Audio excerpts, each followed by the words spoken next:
Hello बच्चों, हम पढ़ रहे हैं गणित आओ करे और सीखे, जो कि कक्षा 6 से 8 के लिए गणित की वर्क बुक है, जिसमें गणित का सारा बेसिक दे रखा है।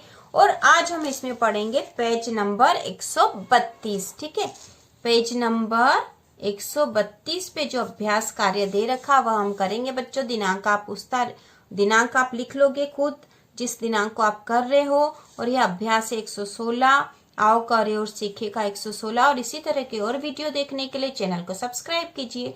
तो बच्चों, यहाँ पर उप अवधारणा दे रखी है संख्याओं में सम, विषम एवं अभाज्य संख्या की पहचान। तो सम, विषम और अभाज्य संख्या की यहाँ पहचान करनी है। यह पूरी एक तालिका दे रखी है, हमें 1 से लेकर 100 तक की गिनती की दे रखी है, जहाँ पर हमें सम, विषम और अभाज्य संख्याओं की पहचान करना। तो बच्चों, हम इसके पहले के वीडियो, जो पेज नंबर 131 पे जो वीडियो हमने बनाया था, पेज नंबर 131 का, उसमें सम और विषम संख्याओं की पहचान करना हमने सीख लिया था। तो सम संख्याएं वे होती है जो 2 से विभाजित हो जाती है, और विषम संख्याएं वे होती है जो 2 से विभाजित नहीं होती।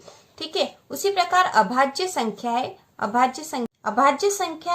वे संख्याएं होती है जो स्वयं के अलावा और किसी संख्या से विभाजित नहीं होती है। ठीक है, स्वयं के अलावा, खुद अपने आप के अलावा और किसी संख्या से विभाजित नहीं होती, तो वे संख्या अभाज्य संख्याएं कहलाती है। ठीक है, अब यहाँ पर दे रखा है, ये पूरी तालिका है 1 से 100 तक की गिनती की। बच्चों, आप आसानी से देख सकते हो, अपनी पुस्तक में भी देख सकते हो।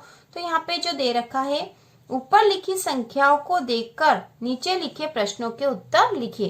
तो हमें ऊपर से देखकर यहाँ पर प्रश्नों के उत्तर लिखने हैं। तो सबसे पहले हमें पूछा है सम संख्याएं। ठीक है, सम संख्या, तो हमें पता है सम संख्याएं जो होती है वह जो है 2 से पूरी तरह से विभाजित हो जाती है, और 2 से शुरू होती है। हमने पिछले वीडियो में भी देखा था। तो सम संख्या है 2, 4, 6, 8, 10, फिर 12 आ जाएगी, 14, 16, 18, 20, 22, 24, 26, 28, 30 और इसी प्रकार आगे भी। तो हम सम संख्या लिख देते हैं यहाँ पर।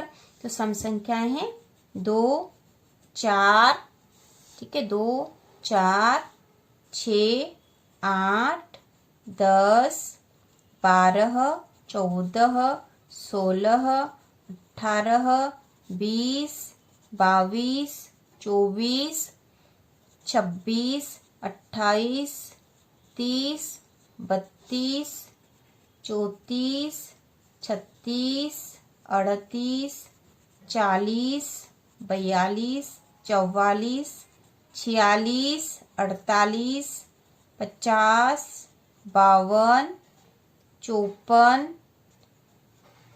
56, 58, 60, 62, 64। ठीक है, इस प्रकार हमने सम संख्या लिख दी है। उसी प्रकार यहाँ विषम संख्या लिखने का बता रखा हमें। यहाँ हमें विषम संख्या लिखनी है। तो विषम संख्या कहाँ से शुरू हो रही?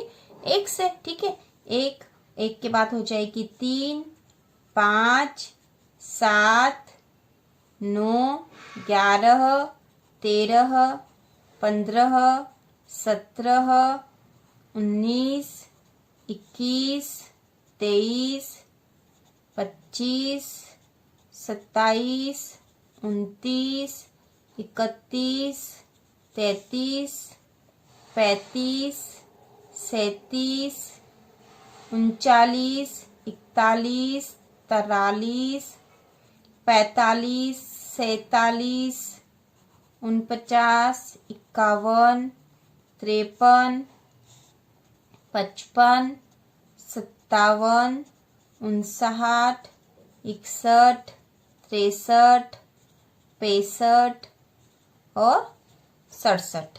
तो इस प्रकार हमने ये विषम संख्याएं भी लिख ली ऊपर तालिका में से देखकर। अब यहाँ पर पूछा हमसे अभाज्य संख्याएं। ठीक है, अभाज्य संख्याएं वे होती है, ठीक है, अभाज्य संख्या उन संख्याओं को कहते हैं जो 2 से विभाजित नहीं होती है।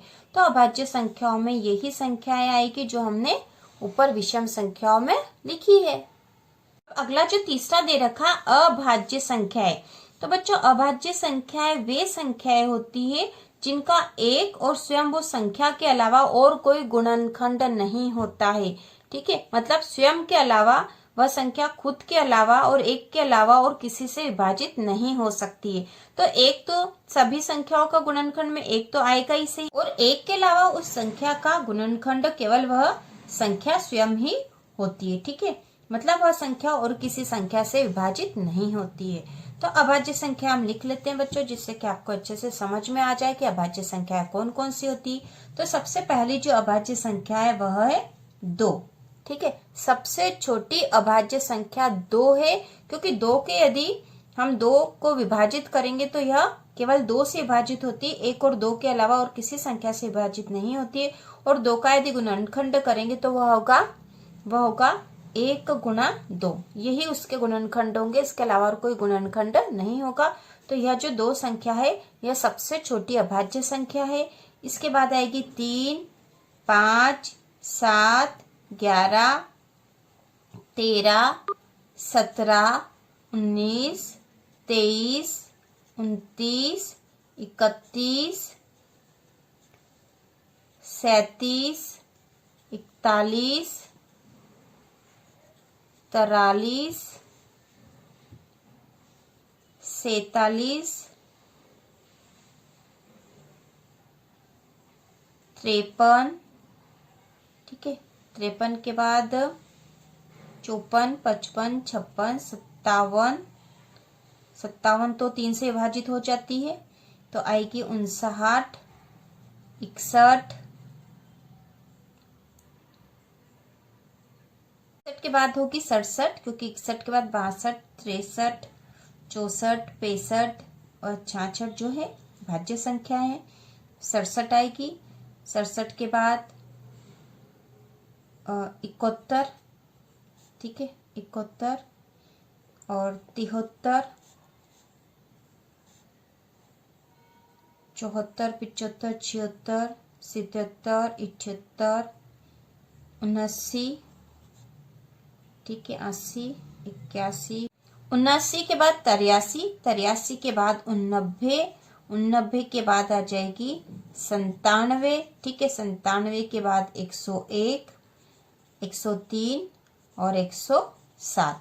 तो इस प्रकार हमने अभाज्य संख्या लिख ली है। अभाज्य संख्या वे होती है जिनका स्वयं के अलावा, ठीक है, एक और स्वयं के अलावा और किसी संख्या से उनका भाग नहीं जाता, वह किसी और संख्या से विभाजित नहीं होती है, तो वे संख्या अभाज्य संख्याएं कहलाती है। हमने अभाज्य संख्याएं यहाँ पर लिख ली है। ये वे संख्याएं हैं जिनका और किसी संख्या से इनमें भाग नहीं जाएगा, पूरी तरह से भाग नहीं जाएगा। तो ये अभाज्य संख्या हमने लिख ली। इसके पहले हमने सम संख्या लिखी थी, ठीक है। सम संख्या वे संख्या होती है जो 2 से विभाजित हो जाती है। और विषम संख्या लिखी है। विषम संख्या वे हैं जो 2 से विभाजित नहीं होती है, ठीक है। उसके बाद हमने अभाज्य संख्या है, वे संख्या है जिनका स्वयं और एक के अलावा और किसी से भाग नहीं जाता है। तो इस प्रकार हमने यहाँ पर सम संख्या, विषम संख्या और अभाज्य संख्या अच्छे से समझ ली है।